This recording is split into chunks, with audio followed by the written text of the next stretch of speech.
नमस्कार, छायाज रेसिपीजमध्ये आज आपण पोह्यांपासून बनवणार आहोत साधा, सोपा आणि तितकाच टेस्टी नाश्ता।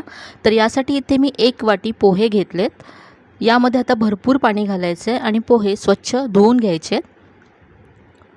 तर इथे मी 2 वेळा पोहे धुवून घेणार आहे आणि यानंतर यामधलं सगळं पाणी काढून टाकायचे। तर इथे मी पोहे धुवून घेतले आणि यानंतर यातलं सगळं पाणी काढून टाकलं।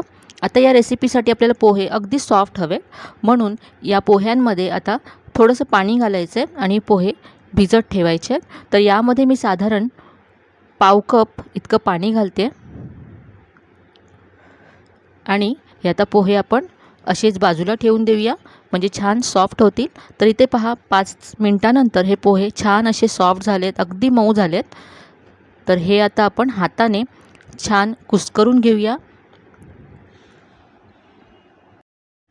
पोहे मळून अगदी पिठाप्रमाणे करून घ्यायचे। आता हे पोहे मी एका मोठ्या बाउलमध्ये काढून घेते, म्हणजे यामध्ये आपल्याला पुढचं साहित्य घालता येईल।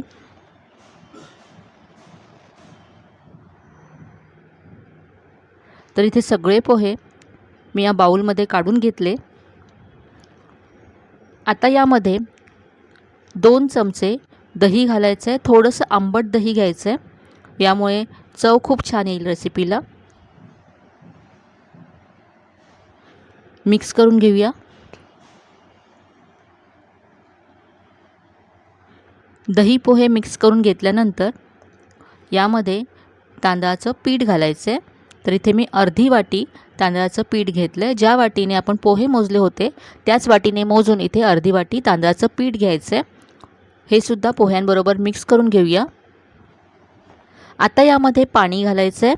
तर इथे थोडं थोडं पाणी घालत हे पीठ आपल्याला तयार करून घ्यायचं आहे। हे आपल्याला घट्टच हवं आहे, पातळ करायचं नाही आहे जास्त।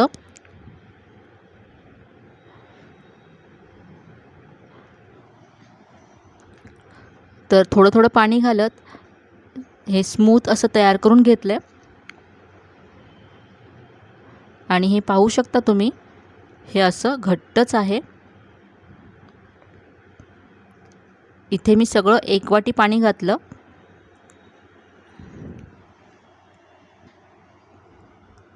हे असं हवं आहे आपल्याला। आता यामध्ये बारीक चिरलेला कांदा घालायचा आहे। यानंतर बारीक चिरलेला टोमॅटो घातला आहे।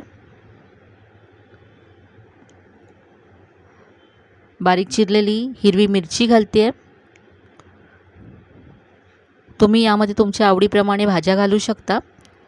आता यामध्ये घालण्यासाठी फोडणी तयार करूया। तर इथे मी तेल गरम करून घेतलं 1 मोठा चमचा।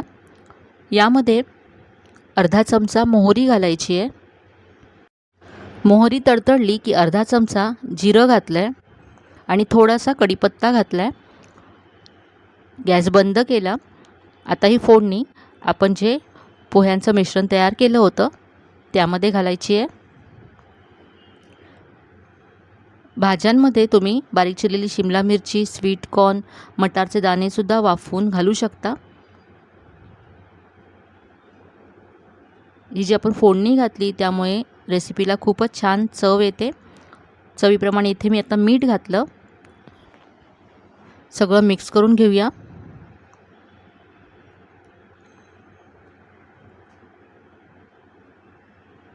हे छान सगळं एकजीव करून घेतलं आहे। हे थोडंसं घट्ट आहे, तर इथे मी आणखी साधारण 2 चमचे इतकं पाणी घातलं। आता हे पीठ अगदी तयार आहे पहा। आता यापासून आपण पोह्यांचा उत्तप्पा बनवणार आहोत। त्याआधी चटणी बनवून घेऊया। तर चटणीसाठी ते मिक्सरच्या भांड्यामध्ये मी अर्धी वाटी ओलं खोबरं घातलं, यानंतर थोडंसं आलं घातलं आणि हिरव्या मिरच्या घातल्या। यानंतर यामध्ये चवीप्रमाणे मीठ घालायचं आहे। 1 चमचा भाजलेली चण्याची डाळ घातली आहे आणि आता पाणी घालून ही चटणी वाटून घ्यायची आहे। चटणी वाटून घेतले। आता चटणीवरती फोडणी घालूया। तर इथे मी 1 चमचा तेल गरम करून घेतलं। यामध्ये पाव चमचा मोहरी घालायची आहे। 3 ते 4 कढीपत्त्याची पानं घातली आहेत आणि 1 लाल मिरची तुकडे करून घातले। आता ही मस्त अशी फोडणी चटणीवरती घालूया। तर आपल्या पोह्यांच्या उत्तप्प्याबरोबर खाण्यासाठी ही चटणी तयार आहे। अगदी झटपट अशी ही चटणी आपण तयार केली। चटणी तयार आहे। आता आपण उत्तप्पा बनवूया। तर इथे मी गॅसवरती तवा गरम करत ठेवला होता। यावरती साधारण एक मोठा चमचा तेल घातलं आहे। तेल पसरवून घेते। आता यावरती छोट्या छोट्या आकाराचे असे उत्तप्पे घालायचे आहेत। तुम्ही एकच मोठासुद्धा घालू शकता। इथे मी एका वेळेस 3 छोटे छोटे घालते। जाडच ठेवायचं, हे जास्त पातळ करायचं नाही आहे। पोहे सॉफ्ट असतात, जर तुम्ही पातळ केलं तर हे उलटताना तुटू शकतं।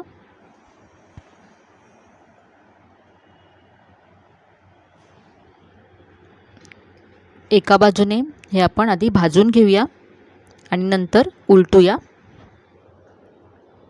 एका बाजूने हे भाजलं गेलं आहे 3 ते 4 मिनटं। आता आपण उलटून घेऊया।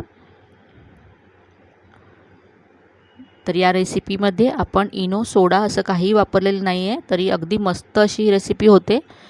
खूपच कमी साहित्यामध्ये झटपट आणि पौष्टिक अशी रेसिपी आहे।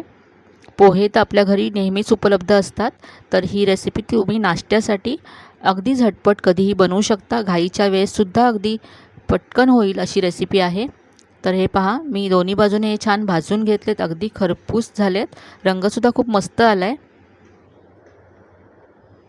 तर आपण हे काढून घेऊया। आपण जी चटणी बनवली त्याबरोबर हे खूपच मस्त लागतात। तुम्ही टोमॅटो केचप बरोबर सुद्धा हे सर्व करू शकता। मुलांच्या टिफिनसाठी सुद्धा अगदी छान अशी रेसिपी आहे। तर आजची ही पोह्यांपासून झटपट होणारी आणि चवदार अशी रेसिपी तुम्हाला नक्कीच आवडली असेल।